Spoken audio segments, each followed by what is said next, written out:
আসসালামু আলাইকুম আনুগো বাইকের আইতে মাছের রোনা মরিচ দিই প্রথমে হানি করে দিয়ে মাছ এনে সিদ্ধ করে লই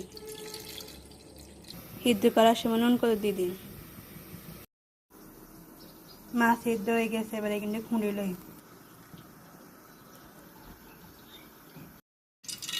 কড়িয়ে বইয়ে দিছি তেল করে দিয়ে দিছি পেঁয়াজ কুচি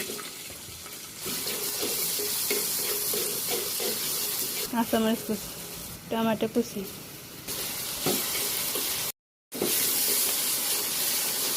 নুন 1 চামচ হলুদের গুঁড়ো 1 চামচ মরিচের গুঁড়ো 1 চামচ জিরে গুঁড়ো 1 চামচ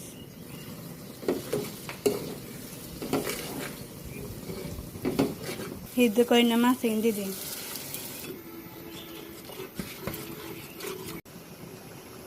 কতক্ষণ হর লাড়িয়ে দিতে হবে মাছের রোনা মরিচ হয়ে গেছে